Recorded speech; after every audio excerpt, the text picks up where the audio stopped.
लेकिन आपको बता दें कि छत्रपति शिवाजी महाराज के बेटे छत्रपति संभाजी महाराज की जिंदगी पर आधारित बॉलीवुड की फिल्म छावा जब से रिलीज हुई है, औरंगजेब पर सियासत में जोरदार टकराव शुरू हो गया है। अब एक तरफ औरंगजेब की तारीफ करने वाले हैं, दूसरी तरफ औरंगजेब को क्रूर, दुर्दांत, मंदिरों को तोड़ने वाला क्रूर शासक बताने वाले हैं। मुंबई में समाजवादी पार्टी के विधायक अबू आजमी ने औरंगजेब की तारीफ में कसीदे पढ़े तो महाराष्ट्र में तो बवाल हुआ ही। यूपी के सीएम योगी आदित्यनाथ ने अबू आजमी को सीधे धमकी दे डाली।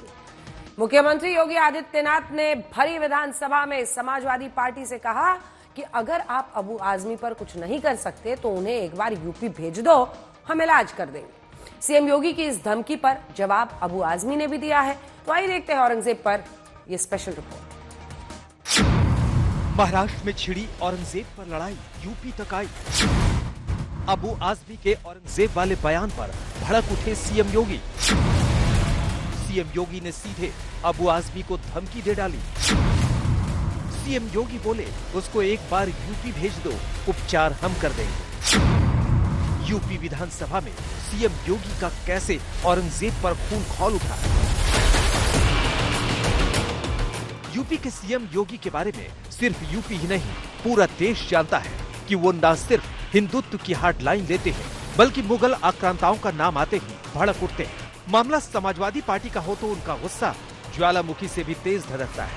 पिछले 2 दिन से महाराष्ट्र की राजनीति में मुगल शासक औरंगजेब पर सियासत धधक रही है, क्योंकि मुंबई की मानखुर्द शिवाजी नगर विधानसभा सीट से समाजवादी पार्टी के विधायक अबू आजमी ने औरंगजेब को लेकर जो बयान दिया है वो अभी तक तो महाराष्ट्र की सियासत में नागवार गुजर रहा था, और अब अबू आजमी के बयान पर यूपी के सीएम योगी आदित्यनाथ का भी खून खौल उठा है। ये समाजवादी पार्टी का नेता, आपका विधायक घोषणा करो ना, उस कमबख्त को निकालो पार्टी से और उसको एक बार यूपी भेज दीजिए, बाकी उपचार हम अपने आप करवा लेंगे। जो व्यक्ति छत्रपति शिवाजी महाराज की परंपरा पर गौरव की अनुभूति करने की बजाय लज्जा महसूस कर रहा हो और औरंगजेब को अपना नायक मान रहा हो, क्या उसको भारत के अंदर रहने का अधिकार होना चाहिए क्या? और समाजवादी पार्टी को इसका जवाब देना चाहिए। तो सुना आपने, सीएम योगी ने अबू आजमी और समाजवादी पार्टी को सीधे धमकी दे दी है कि अगर वो औरंगजेब की हिमायत करने वाले अबू आजमी पर एक्शन नहीं ले सकते हैं तो उन्हें यूपी भेज दें, उनका इलाज हो जाएगा। सीएम योगी ने तो ये तक कह दिया, एक तरफ तो समाजवादी पार्टी कुंभ को कोसती है, दूसरी तरफ मंदिरों को तोड़ने वाले औरंगजेब का महिमा मंडन करती है। एक तरफ आप कुंभ को कोसते रहे और दूसरी तरफ औरंगजेब जैसे दुष्ट और क्रूर, धर्मांध, मंदिरों को तोड़ने वाले व्यक्ति को, भारत की आस्था को निर्ममता के साथ रौंदने का कार्य करने वाले व्यक्ति को महिमा मंडन करते हो। आखिर कौन सी नस ऐसी आपकी दबी हुई है कि आप लोग अपने उस व्यक्ति पर, उस विधायक पर नियंत्रण नहीं कर पा रहे हैं? समाजवादी पार्टी को इसका खंडन करना चाहिए और समाजवादी पार्टी को उसको बाहर निकाल देना चाहिए बाहर, या यहां बुलवाइए सम्मेलन में। उत्तर प्रदेश तो ऐसे लोगों का उपचार करने में बहुत देरी नहीं करता है। सीएम योगी की धमकी पर जवाब अबू आजमी का भी आ गया है। वो कह रहे हैं जो चाहे कर ले। मैं तो देश में ही रहता हूँ, मैंने तो कोई ऐसी बात नहीं बोला है। अब योगी जी की सरकार है, यहाँ पे जो है हमारे फडणवीस साहब की सरकार है और हमारे एकनाथ शिंदे साहब की सरकार है। अगर इस सरकार में डिक्टेटरशिप है, इसमें जो है लोकशाही नहीं है, डेमोक्रेसी खत्म हो चुकी है, तो जो चाहे कर ले, मैं क्या कह सकता हूँ। अब आपको सुनवाते हैं कि मुंबई में समाजवादी पार्टी के विधायक अबू आजमी ने मुगल बादशाह औरंगजेब को लेकर ऐसा क्या कहा था कि महाराष्ट्र से लेकर यूपी तक बीजेपी की सरकारें आग बबूला हो रही हैं। सब गलत हिस्ट्री दिखाई जा रही है। औरंगजेब रहमतुल्लाह अलैह ने बहुत सारी मंदिरें बनवाई हैं और आप बनारस में जाकर देखेंगे एक बच्ची, पंडित की बच्ची को, जब उनका ही एक सिपाही सालार उसके साथ शादी करना चाहता था, उन्होंने उस सिपाही सालार को 2 हाथियों के बीच पैर बांध करके वो मार दिया और उन पंडितों ने उनके लिए एक मस्जिद बना के दिया वहाँ पर। क्या बात करते हैं, ये गलत हिस्ट्री दिखाई जा रही है। तो क्रूर शासक नहीं मानते हैं? नहीं, मैं नहीं मानता। औरंगजेब क्रूर शासक? बिल्कुल नहीं, मैं बिल्कुल क्रूर शासन नहीं मानता। तो संभाजी के साथ क्या किया होता है? छत्रपति संभाजी के साथ? अरे सिर्फ लड़ाई सुनिए ना, ये जो है उस वक्त लड़ाई थी, राजकाज की लड़ाई थी, समझा आपने? कोई हिंदू मुस्लिम की लड़ाई नहीं थी उसमें। जो हुआ वहाँ पे तो औरंगजेब ने ये कहा था कि तुम मुस्लिम धर्म स्वीकार लो, तो ये धर्म की लड़ाई नहीं हुई तो कौन सी हुई? नहीं, देखिए ऐसा है कि औरंगजेब की फौज में हिंदू थे और जो है छत्रपति शिवाजी के महाराज के सिपहसालार मुस्लिम थे। ये हिंदू मुस्लिम लड़ाई बिल्कुल नहीं थी। अच्छा, आप ये बताइए कि औरंगजेब को किस प्रकार इतिहास में याद रखा जाना चाहिए, कौन से शासक के तौर पे याद रखा? मैं एक ही बात बोलूंगा, औरंगजेब के जमाने में भारतवर्ष जो है सोने की चिड़िया था। हमारी सरहद जो है अफगानिस्तान बर्मा तक बढ़ी हुई थी, समझा आपने? और इसी को देख के अंग्रेज यहाँ आया था। एक इंसाफ पसंद बादशाह था वो। इसको जबरदस्ती के हिंदू मुस्लिम करके नफरत वाला काम नहीं करना चाहिए। हालांकि अबू आजमी अब बार बार अपनी सफाई पेश कर रहे हैं और कह रहे हैं कि उनके बयान को तोड़ मरोड़ कर पेश किया जा रहा है, लेकिन उनकी कोई सुनने को तैयार नहीं है। और सीएम योगी ने तो सीधे समाजवादी पार्टी और उनके नेताओं को पटना की खुदाबख्श लाइब्रेरी में जाकर औरंगजेब के पिता शाहजहां की जीवनी पढ़ने की भी सलाह दे डाली। सीएम योगी ने साफ साफ कहा कि औरंगजेब जैसे क्रूर और दुर्दांत शासक ने अपने पिता शाहजहां पर कहर ढाया था। औरंगजेब को अब ये लोग अपना आदर्श मान रहे हैं। औरंगजेब का पिता शाहजहां अपनी जीवनी में लिखता है, अपनी आत्मकथा में लिखता है कि खुदा करे कि ऐसा कमबख्त किसी को पैदा न हो। उसने आगरा के किले में अपने बाप को कैद करके रखा, एक एक बूंद पानी के लिए तरसाया। और अगर इनको औरंगजेब पर गौरव की अनुभूति होती है तो ये लोग कम से कम पटना की खुदाबख्श लाइब्रेरी में जाकर के एक बार शाहजहां की ही जीवनी को पढ़ लें, देख लें, उसकी पीड़ा को देखें। हाँ, जिनका आचरण औरंगजेब जैसा है वे लोग तो औरंगजेब पर गौरव की अनुभूति करें, लेकिन भारत को कम से कम इस पर न करें और समाजवादी पार्टी को इसका जवाब देना चाहिए। यूपी की विधानसभा में समाजवादी पार्टी के विधायकों के बीच खड़े होकर सीएम योगी ने सीधे चेतावनी दे डाली, औरंगजेब का नाम लेने वालों की जगह भारत में नहीं है। साथ ही साथ सीएम योगी ने ये भी कहा कि औरंगजेब का पिता शाहजहां तो खुद हिंदुओं की तारीफ करता था। भारत की आस्था पर प्रहार करने वाला दुर्दांत, धर्मांत, क्रूर शासक, उसको समाजवादी पार्टी आदर्श मानती है। जो भारत को रौंदने के लिए आया था, जजिया कर लगा रहा था, भारत का इस्लामीकरण कर रहा था। कोई सभ्य मुसलमान भी अपने पुत्र का नाम औरंगजेब नहीं रखता, क्योंकि इसे मालूम है यथा नाम तथा काम। अगर ऐसा नाम रखेंगे तो फिर एक एक बूंद पानी के लिए तरसना पड़ेगा। और शाहजहां ने भी अपनी जीवनी में लिखा है, उन्होंने कहा है तुमसे अच्छा तो ये हिंदू है जो जीते जी तो अपने बुजुर्ग माँ बाप की सेवा करता है, मरने के बाद श्राद्ध तर्पण के माध्यम से वर्ष में एक बार उन्हें जल देता है। तुम तो मुझे एक एक बूंद पानी के लिए तरसा दिए हो। सीएम योगी ने औरंगजेब पर समाजवादी पार्टी को ललकारते हुए ये भी कहा कि जो समाजवादी पार्टी राम मनोहर लोहिया के विचारों पर चलने का दावा करती है, आज की समाजवादी पार्टी लोहिया के आदर्शों को ही नहीं मानती है। डॉक्टर राम मनोहर लोहिया प्रखर समाजवादी थे। वे हमारी विचारधारा से जुड़े हुए नहीं थे, हाँ कांग्रेस के विरोधी थे, अपने मुद्दों पर लड़ते थे। आज समाजवादी पार्टी डॉक्टर लोहिया के विचारों से कितनी दूर भाग चुकी है। आज राम को, कृष्ण को, शिव की परंपरा को, भारत की विरासत को कोसना ये समाजवादी पार्टी का मानो जीवन का उद्देश्य हो गया। औरंगजेब के नाम पर भड़कते सीएम योगी ने समाजवादी पार्टी से सीधे सीधे कहा है कि अबू आजमी को पार्टी से निकाल देना चाहिए। आज तक सीएम योगी समाजवादी पार्टी को पटना की खुदा बख्श लाइब्रेरी में जाकर शाहजहां की जीवनी पढ़ने की सलाह दे रहे हैं और शाहजहां की जीवनी का हवाला देकर यह भी कह रहे हैं कि औरंगजेब इतना क्रूर और जल्लाद था कि उसने अपने पिता शाहजहां को भी नहीं बख्शा। अब आपको उसकी पटना में लिए चलते हैं, उस किताब में, उस लाइब्रेरी में, जहां की खुदा बख्श लाइब्रेरी का हवाला देकर मुख्यमंत्री योगी आदित्यनाथ ये पूरी बात कह रहे हैं। तो आइए सुनते हैं बिहार के नेता औरंगजेब और उसके इतिहास को लेकर क्या कह रहे हैं, और अबू आजमी के औरंगजेब वाले बयान पर उनकी राय क्या है। मैं आज भी कहता हूं, कल भी कहूंगा, वो प्योर भारतीय थे। उसका जन्म भारत में हुआ था, भारत की सेवा उसने की। खंडित भारत को अगर किसी ने अखंड भारत बनाया, टुकड़े टुकड़े के भारत को अगर किसी ने महान भारत बनाया, कंधार की वादियों से बर्मा तक अलग अलग भारत के टुकड़ों को किसी ने एक भारत बनाया, तो उसका नाम औरंगजेब रहमतुल्लाह अलैह है। और इतना सेकुलर इंसान कि मंदिर मस्जिद को एक ही आंख से देखा, न्याय को स्थापित किया। इस देश की सेवा करने वालों के बारे में इस तरह का घृणित बयानबाजी बिल्कुल मुनासिब नहीं है। आपको नहीं लगता कि औरंगजेब एक क्रूर शासक थे, जैसा कि इतिहास में बहुत इतिहास के पन्नों को गलत रूप में बचाया जा रहा है। मैंने पढ़ा औरंगजेब को, औरंगजेब से इंसाफ पसंद ज्यादा बादशाह तो इस मुल्क में आया ही नहीं।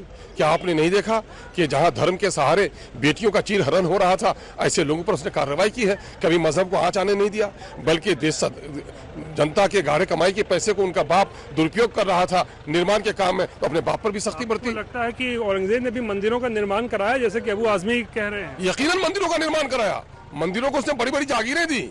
कैसी बात करते हैं आप? हिंदू मुस्लिम कार्रवाई क्यों हुई उनके खिलाफ?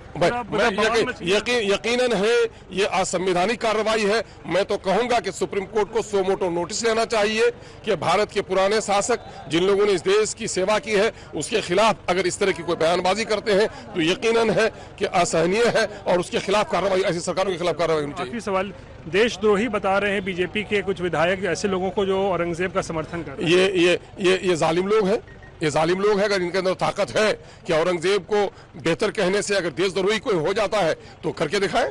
खालिद साहब, औरंगजेब को लेकर जो 2 दिनों से पूरा बयानबाजी चल रहा है, अबू आजमी ने जो बयान दिया था, क्या वो सही बयान था या आप उससे इत्तेफाक रखते हैं क्या?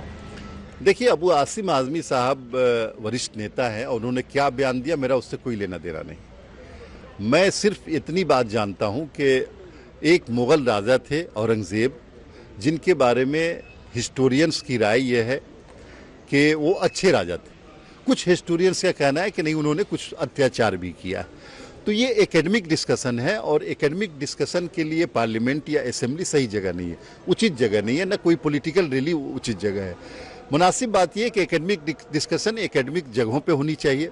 और अगर किसी नेता ने इस तरह की बात कही है, अगर यही बात कही है, तो इस पे क्यों कार्रवाई हुई है स्पीकर साहब बताएंगे। मेरे ख्याल से एकेडमिक डिस्कशन अगर हेल्दी हो रहा है तो ये डेमोक्रेसी के लिए भी ज़रूरी है और एकेडमिक ग्रोथ के लिए भी ज़रूरी है। तो इतना कोहराम क्यों मचा हुआ है? क्योंकि आजमी साहब ने कहा कि एक वो अच्छे शासक थे, या उन्होंने बहुत मंदिरें बनवाई, हिंदुओं के लिए मंदिरों का भी निर्माण किया था। तो आपको क्या लगता है, ऐसा सही है?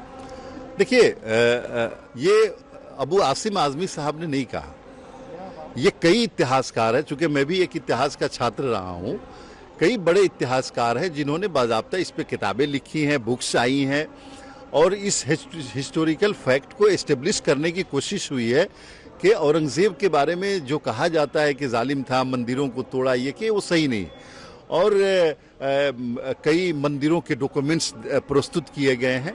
तो ये सब एकेडमिक डिस्कशन है। और मेरी राय अगर समझिए तो मेरी राय ये है कि जो हिस्टोरियन ये कहते हैं कि भाई औरंगज़ेब एक मुग़ल राजा थे, मेरी राय वही है कि औरंगज़ेब एक मुग़ल राजा थे और उन्होंने वही काम किया जो राजा करता है। देखिए, पूरे देश को पता है कि औरंगजेब एक लुटेरा था। इस देश को लूटने का काम किया, इस देश को तबाह करने का काम किया, जो इतिहास में दर्ज है। अगर उन पर कोई कार्रवाई हुई है उनके पक्ष में बोलने वाले पे, तो हम उसका स्वागत भी करते हैं। अगर बिहार में कोई लोग बोलते हैं तो उनको इतिहास पढ़ना चाहिए, इतिहास की जानकारी लेनी चाहिए कि कौन व्यक्ति देश के खिलाफ काम किया, देश को लूटने का काम किया। तो उनके पक्ष में बोलना हम समझते हितकर नहीं है। जो लोग बोल रहे हैं वो देशद्रोही हो सकते हैं। लेकिन उनका वो तर्क है कि इतिहास में लिखा हुआ है कि औरंगजेब एक अच्छे शासक थे और यही हवाला दे। कहाँ पे कौन सा इतिहास पढ़ लिए? इतिहास अगर नहीं पढ़े तो जाके इतिहास को पढ़े। कहीं कोई किसी किताब में लिख ले तो अपने से छपवा लेते हैं, तो सब कहीं नहीं है। औरंगजेब सबको पता है कि देशद्रोही था, इस देश को लूटने का काम किया, उसके पक्ष में बोलने वाले देशद्रोही होंगे। और अब आइए आपको दिखाते हैं कैसे औरंगजेब पर दिए बयान के बाद अबू आजमी को विधानसभा से निलंबित कर दिया गया है। अबू आजमी भले ही सफाई दे रहे हैं और ये भी कह रहे हैं कि उनके बयान को तोड़ मरोड़ कर पेश किया गया, लेकिन उनकी बात को कोई सुनने के लिए तैयार नहीं। और तो और अब उनकी सदस्यता रद्द करने की मांग उठने लगी है। उद्धव ठाकरे ने अबू आजमी की विधानसभा सदस्यता खत्म करने की मांग कर डाली है। बड़ी बात यह है कि भले ही महाराष्ट्र सरकार और उद्धव ठाकरे की पार्टी में एक दूसरे के लिए तलवारें खींची रहती है, लेकिन जैसे ही बात औरंगजेब की आए, उद्धव ठाकरे भी बीजेपी के सुर में सुर मिलाने लगते हैं। बात तो अबू आजमी पर देशद्रोह का मुकदमा चलाने की भी हो रही है। आइए देखते हैं औरंगजेब पर अबू आजमी के बयान से इतना बड़ा सियासी तूफान आखिर क्यों खड़ा हो गया है। क्यों अबू आजमी ने कहा कि औरंगजेब पर गलत इतिहास दिखाया जा रहा है? क्या औरंगजेब का गुणगान करने वाले देशद्रोही हैं? क्या अबू आजमी को विधानसभा से बाहर करना सही है?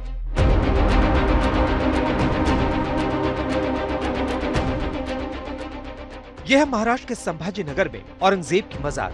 संभाजीनगर का नाम भी पहले औरंगाबाद था, जिसको अब बदल दिया गया है। औरंगजेब की इस मजार को देखने आज भी लोग आते हैं। ये 1616 में पैदा हुए थे गुजरात में दाहोद में। 1707 में इनका इंतकाल हुआ अहमदनगर के अंदर पूना के पास। 51 बरस की उम्र थी। 50 साल हुकूमत करे पूरे हिंदुस्तान के ऊपर। बाजू में इनके बड़े बेटे हैं आजम शाह, जिन्होंने बीबी का मकबरा बनाया औरंगाबाद के अंदर, मिनी ताजमहल। इन्हीं की बीबी का मकबरा है, उनका नाम है राबिया दुर्रानी। यहाँ पे लकड़ी की जाली थी, मट्टी का फर्श था। लाउड टू कर्जन के रिक्वेस्ट करने के ऊपर हैदराबाद के निजाम ने 1921 में मार्बल का जाली और मार्बल के फर्श को लगाए है। इस सामने बोर्ड पे लिखा है अरबी के अंदर हुवल हय्युल क़य्यूम। इसका मतलब है रहने वाली ज़ात सिर्फ अल्लाह की, इसके सिवा कोई माबूद नहीं, सबको एक न एक दिन मरना है। उसके नीचे इनका रियल नेम है अबुल मुजफ्फर मोहिउद्दीन मोहम्मद। जब तख्त पे बैठे इनका नाम औरंगजेब आलमगीर रखा गया। Alamgir means all India king. लेकिन कहा जाता है कि औरंगजेब एक ऐसा मुगल बादशाह था जो हमेशा विवादों में रहा। इसकी कब्र को लेकर भी कई तरह के सवाल उठते रहते हैं। मसलन आगरा और दिल्ली से हिंदुस्तान पर राज करने वाले बादशाह की कब्र औरंगाबाद में क्यों बनी? कहा जाता है कि औरंगजेब मुगल साम्राज्य का सबसे प्रभावशाली बादशाह था। औरंगजेब ने अपने शासनकाल में मराठों के साथ कई युद्ध लड़े थे और छत्रपति शिवाजी महाराज ने मुगलों से 11 युद्ध लड़े थे। उनके बाद उनके पुत्र छत्रपति संभाजी महाराज ने औरंगजेब से युद्ध किया था। और जैसे ही विक्की कौशल और अक्षय खन्ना स्टारर बॉलीवुड की फिल्म छावा आई, तो औरंगजेब पर विवाद फिर से जिंदा हो जाता है। आपको बता दें कि छत्रपति संभाजी महाराज की औरंगजेब ने क्रूरता से हत्या कर दी थी। शिवाजी बड़े प्यार से संभाजी छावा कहते थे। इसके बाद से इतिहास के पन्ने पलटने शुरू होते हैं और औरंगजेब की क्रूरता का इतिहास फिर से बाहर आना शुरू होता है। और इसी कड़ी में समाजवादी पार्टी के विधायक अबू आजमी का बयान आता है और अब उसी पर बवंडर मचा हुआ है। क्रूर शासक नहीं मानते हैं? नहीं, मैं नहीं मानता। औरंगजेब क्रूर शासक? बिल्कुल नहीं, मैं बिल्कुल क्रूर शासन नहीं मानता। अब औरंगजेब तो कब्र में सोया है, लेकिन विवाद की चिंगारी बाहर भड़की हुई है। अबू आजमी ने औरंगजेब की शान में ऐसे कसीदे पढ़े कि अब उन्हें महाराष्ट्र विधानसभा से ही निलंबित कर दिया गया है। मुकदमा हुआ है 100 अलग। ऊपर से यूपी के सीएम योगी अलग अल्टीमेटम दे रहे हैं। पूरी पार्टी की फजीहत हो रही है। समाजवादी पार्टी का नेता, आपका विधायक घोषणा करो ना, उस कमबख्त को निकालो पार्टी से और उसको एक बार यूपी भेज दीजिए, बाकी उपचार हम अपने आप करवा लेंगे। वैसे सियासी उपचार की कोशिश महाराष्ट्र में भी हो रही है और अबू आजमी को पूरे बजट सत्र के लिए सदन से निलंबित किया जा चुका है। बात करूंगा, स्पीकर साहब से बात करूंगा कौन से रूल से आपने मुझे किया है, फिर जो जो इसके रास्ते होते हैं वो देखूंगा कायदे से उसका। हाँ, जो भी देखता हूँ मैं इस बात करूंगा। हाँ बिल्कुल, मुझे बुलाना चाहिए था और सफाई मौका देना चाहिए था। आज मुझे जिस तरह से गालियां दे रहे हैं लोग, टेलीफोन पर गालियां दे रहे हैं, मैं टेलीफोन ही नहीं उठा पा रहा हूँ। जिस तरीके से अबू आजमी को सस्पेंड किया, उसी तरीके से संभाजी नगर में जो आज भी औरंगजेब की कब्र है, उसी तरीके से उसे उखाड़ के ये महाराष्ट्र से बाहर कीजिए। जो औरंगजेब की बातें करते हैं, जो औरंगजेब को अपना सो कॉल्ड फादर बुलाते हैं, उनको भी सबक सीखनी चाहिए। अबू आजमी का कहना है कि बजट सत्र से उनका निलंबन शिवाजी मानखुर्द के 54,780 वोटर्स की आवाज सदन में खामोश हो जाएगी, जिन्होंने आजमी को वोट दिया था। मैं पूछना चाहता हूँ महाराष्ट्र सरकार से कि क्या दोहरा कानून चलेगा यहाँ पर? प्रशांत कोलरकर साहब ने और राहुल शोलापुरकर साहब ने छत्रपति शिवाजी महाराज को कैसे अपमानित किया है, कि कैसे कैसे अल्फाज बोले हैं। मैं अपने मुंह से वो चीज़ें अपने महापुरुषों के बारे में इनके कही हुई बातों को दोहराना भी अपने की शर्मिंदगी महसूस करता हूँ, लेकिन उस पर उनको जेल नहीं, उनको कुछ नहीं हुआ। सरकार कहती है कि कानून एक ही है, कार्रवाई भी एक जैसी, मगर नेताओं को सियासत का फर्क साफ समझ में आता है। दिन कैसे आ गया है कि यूपी के सीएम वहां से बोल रहे हैं, लेकिन हमारे सीएम 2 दिन लेते हैं कार्रवाई करने को। हमारे सीएम पे ऐसी नौबत आ गई है कि जब दिसंबर में किसी की हत्या हुई थी, कल फोटो आने के बाद एक मंत्री को इस्तीफा देना पड़ा। योगी जी शायद अलग करते बुलडोजर बेच से, लेकिन ये सीएम किस पार्टी के है, कौन सी विचारधारा के, मुझे पता नहीं। हमारे सीएम पे ऐसी नौबत आ गई, ऐसे समय आ गया है कि उन्हीं के पक्ष के 2-3 लोग छत्रपति शिवराय का अपमान करते हैं। शायद यूपी में उनपे बुलडोजर चलता, लेकिन यहाँ तो लाड प्यार चल रहे, तो सीएम में अंतर होता है। अबू आजमी के लिए मुसीबत ये हो गई है कि औरंगजेब की तारीफ करने पर बीजेपी वाले तो उन्हें देशद्रोही करार दे ही रहे हैं, साथ वाले भी लानत मलामत कर रहे हैं कि धनंजय मुंडे विवाद से ध्यान हटाने के लिए अबू आजमी ने नया बखेड़ा खड़ा किया है। बीजेपी की तरफ से एक आदेश आ गया अबू भाई को, कुछ ऐसा स्टेटमेंट दे दो कि हम भी हंगामा करेंगे, हम भी भाषण करेंगे। अबू आजमी या ओवैसी साहब इस प्रकार की हरकतें हमेशा करते हैं। अभी उन्होंने जो स्टेटमेंट दिया सिर्फ बीजेपी को फायदा होने के लिए दिया कि वो पूछना पड़ेगा ना। महाराष्ट्र में भारतीय जनता पार्टी की सत्ता को लाने में अबू आसिम का कितना बड़ा योगदान था। महाराष्ट्र में अलग थलग पड़ी समाजवादी पार्टी दरअसल डबल अटैक का सामना कर रही है। इधर महाराष्ट्र की तपिश में यूपी की सियासत भी सिक रही है।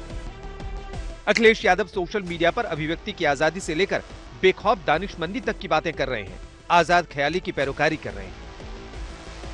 उनकी पार्टी के नेता मंदिरों के निर्माण में औरंगजेब के योगदान की बातें ढूंढ कर सोशल मीडिया पर पोस्ट कर रहे हैं, ताकि अबू आजमी के बयान को सही ठहराया जा सके।